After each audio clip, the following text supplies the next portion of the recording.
senhor escreveu um livro chamado Lei e Graça, que até por sinal já está esgotado, né?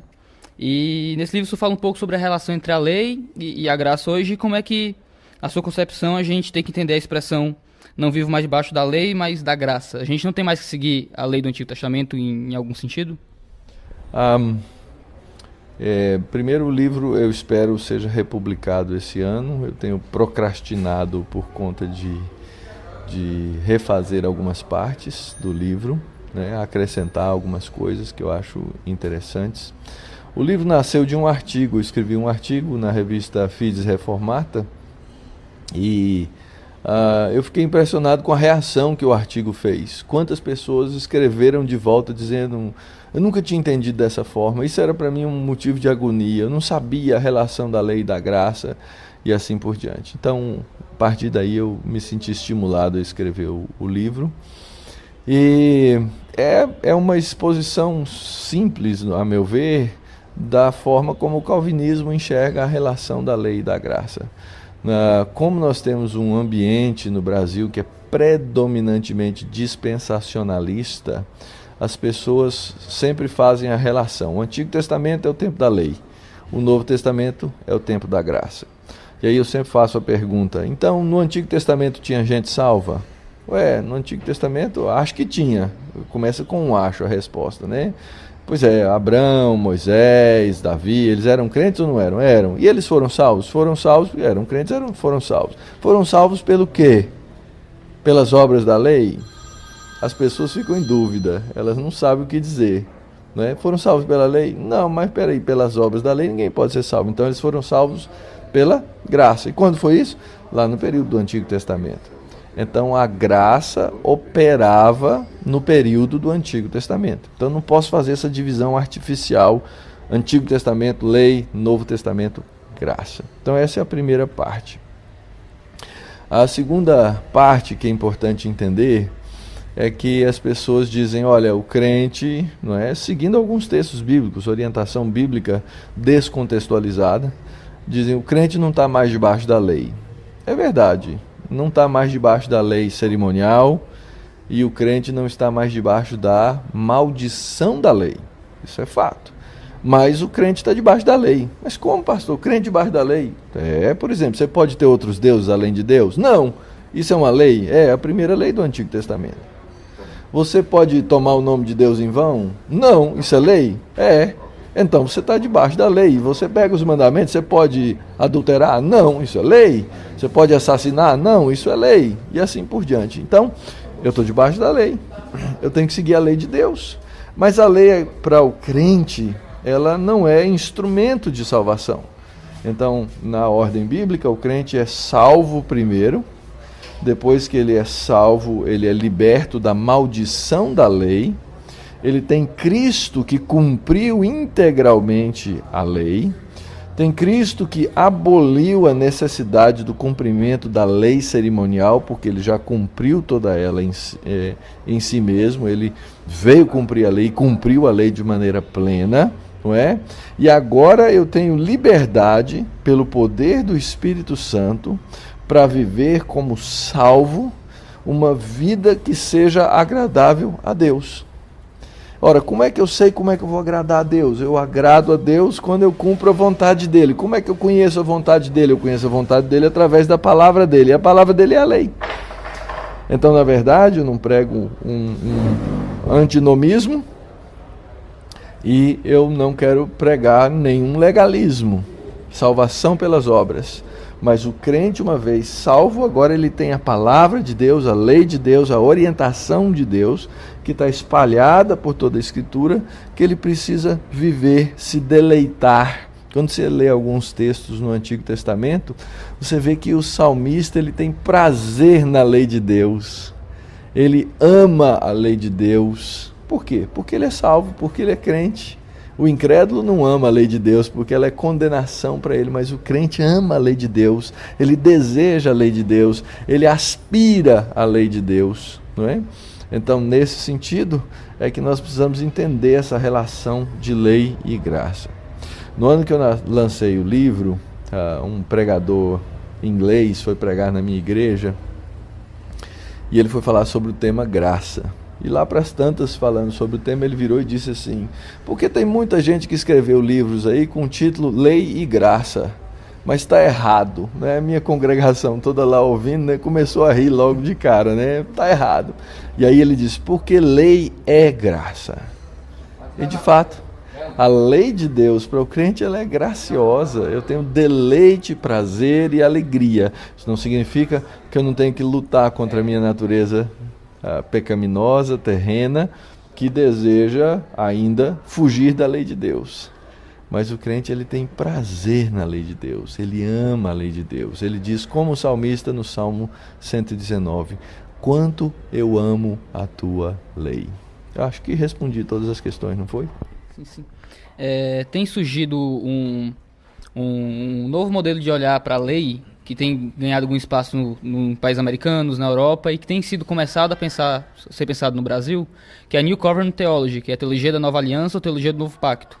Eles dizem que todo cristão morreu para a lei como um todo, que não existe divisão entre lei sacerdotal, civil ou moral, e de que, embora a lei de Cristo, que é uma nova lei, tenha alguns elementos da lei passada, segundo eles, é uma outra lei a ser seguida, tanto que a gente não tem que seguir sequer os 10 mandamentos, mas o princípio moral por detrás dele, como Jesus fez em Mateus 5, segundo eles.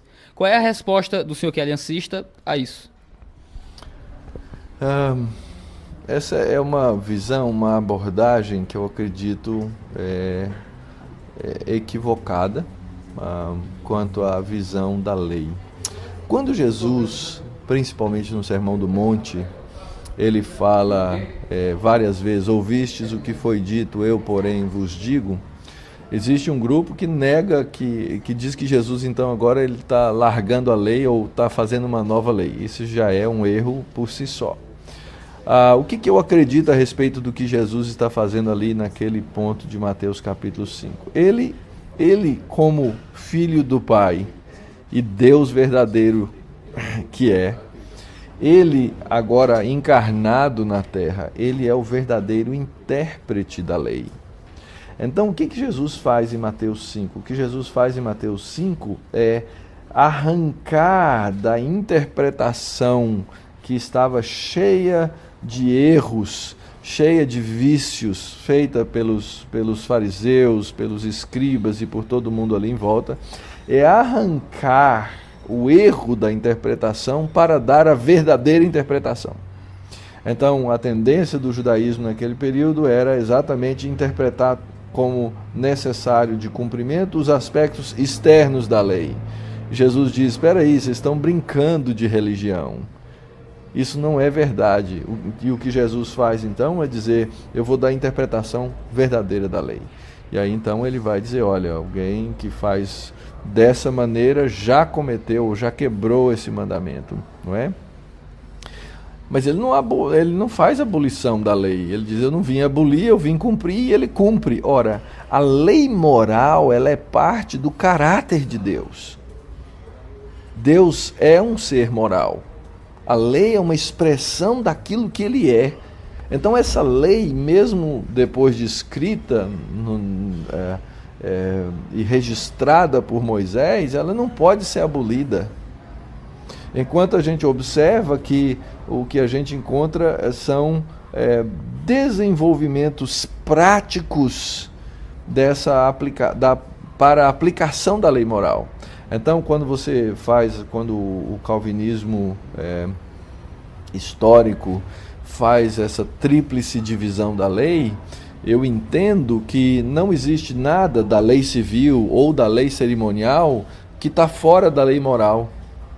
Na verdade, eu tenho a lei moral, dentro da lei moral eu tenho a aplicação da lei civil e tenho a aplicação da lei cerimonial, e essas ainda se entrelaçam. Tem hora que é muito difícil saber o que é lei civil e o que é lei cerimonial, mas toda ela é lei moral. Não existe nenhuma lei que seja de Deus que seja imoral ou que seja amoral.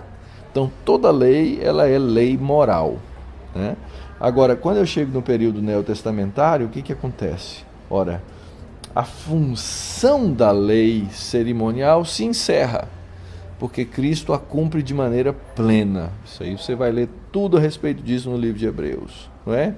E fica aquele sentimento talvez um pouco incômodo a respeito da lei civil. Ora, a lei civil, ela perde a sua função estrita quando se encerra, ou quando a nação de Israel, que é aquele Israel original vindo de Abrão e que se desenvolveu depois da entrada da Terra Prometida, quando esse Israel cessa de existir, essa lei também perde a sua função.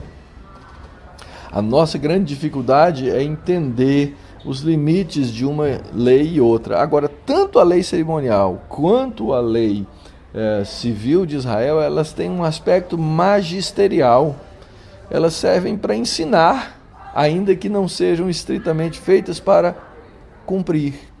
Por exemplo, você pega o sistema judiciário do antigo Israel, e você vai procurar lá onde é que são instituídas cadeias, e você vai descobrir que não tem cadeia.